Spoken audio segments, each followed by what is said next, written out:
I am here, Carl, and we have confirmation from the FAA announcing that it is giving limited delegation authority back to Boeing so that it can issue airworthiness certificates for new 737 and new 787s. Now, we say limited because it will still be doing some of the airworthiness certification inspections every other week. So starting next week, they're going to be alternating. Boeing and the FAA will be alternating. 1 week, the FAA inspectors will be issuing airworthiness certificates. The next week, it will be Boeing. This is the first time since 2019 that Boeing will have the authority to once again issue airworthiness certificates. And just so you guys are aware of how this has worked, historically, this is how Boeing and Airbus have essentially ticketed aircraft to be turned over to customers. They have a delegated number of employees who have been certified essentially by the FAA to say, yeah, look, you have our authority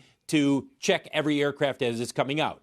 We know what happened after the 2 MAX crashes in 2018 and early 2019. That's when the FAA said, from now on, we're doing it. Our own people, every single 737 MAX, and then ultimately with the 787 Dreamliner as well. The FAA issuing a statement saying that essentially safety is at the heart of their decisions, and they believe, as they've been working with Boeing, that Boeing has put the processes in place to ensure that all aircraft are essentially operating they will. So the way they should be. It says we will allow limited delegation to Boeing for issuing airworthiness certificates for some 737 MAX and 787 airplanes starting next Monday, September 29th. An airworthiness certificate confirms an aircraft is safe to operate. And then they go on to talk about the constant discussions that have been taking place between Boeing and the FAA. We're not going to read all of this here. Bottom line is this, guys.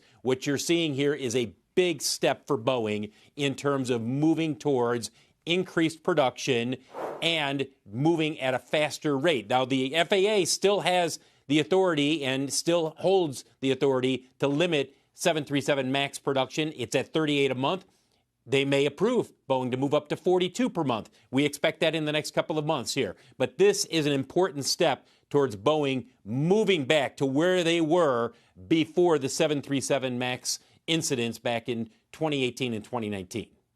So better quotas, more authority, and then can we count on this report on some orders out of Turkish Air?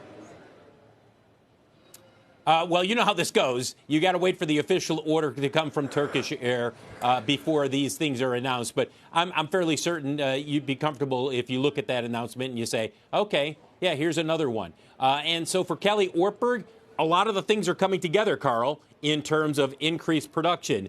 But he'll be the first one to tell you, you can't run before you start walking a little bit faster. And that's where they are right now at 38 per month on the MAX, moving up to 42, likely here in the next month or two. Interesting. Definitely leading the Dow today. Best Dow component, although year to date, still number 5 behind CAT and IBM and Goldman and JP Morgan. By the way, Phil, I don't know if you saw some of the layoffs out of Lufthansa. Administrative jobs, 20% cut. That could number in the thousands.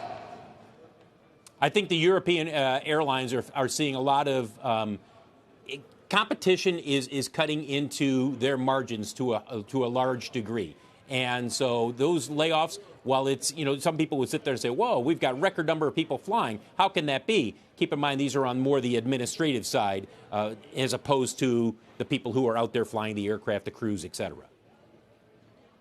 Phil, appreciate that. Talking some transports and Boeing, again, it sort of points to the regulatory.